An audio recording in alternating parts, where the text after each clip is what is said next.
Hello, everyone. This is Jillian Verdun from JMV Financial Services, your profit strategist, bringing tips and tricks to improve your financial situation for the new year. I would like to thank you again for tuning in and following us as we launch these and for your support. But today we get to talk about independence.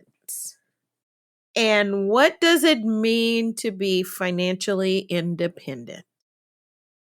Financial independence is the goal of many people.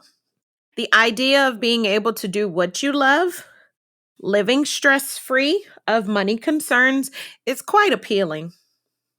Why is this goal elusive for so many? It's often because people ignore the basic principles that are the foundations to achieve financial independence. There are so many common points that can help you reach the goal of a financial independence. And financial independence looks different for everyone. Once you reach financial independence, you will be able to make more choices on how you want to live. So, number one, and you'll hear me say it in multiple podcasts, and I'm going to keep repeating it until you actually do it. It is create a budget, or what I like to call a spending plan. All a budget is a tool that lets you see where your money is going. So it can be very simple. It lets you know how much you can spend and how much you should spend of it. If you're uncomfortable with the challenge of setting up a budget, a good way to start is, we all like free, of course, a free budgeting app somewhat similar to Mint.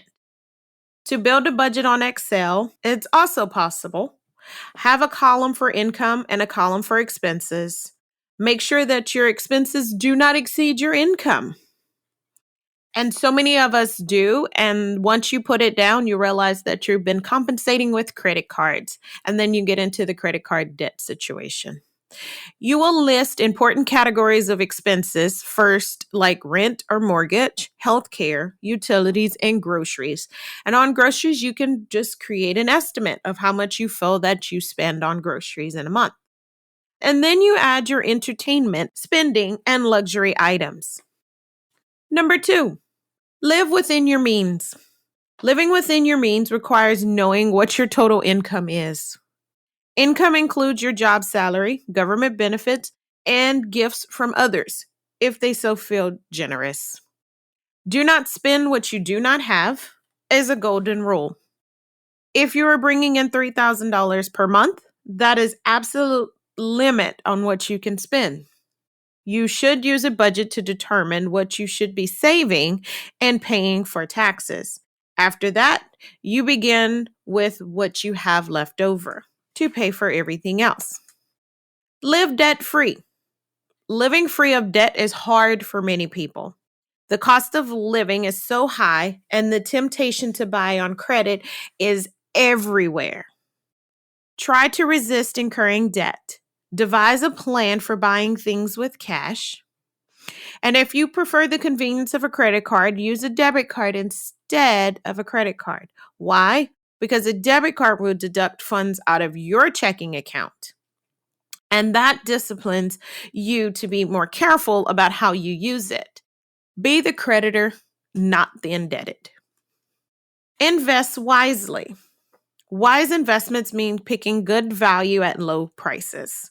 One of the best ways to build wealth over the long term is to invest in a mutual fund or something of the sort. All a mutual fund is run by professional investors who can take your money and put it in a diversified pool of high-quality stocks. Another way to build wealth is to buy rental properties and rent them to other people. A good thing to do to invest wisely is to pay for different types of certifications or educations. So learn before you spend. This opens up higher paying jobs for yourself or your children. Keeping an eye on your finances. Keeping an eye on your finances is smart.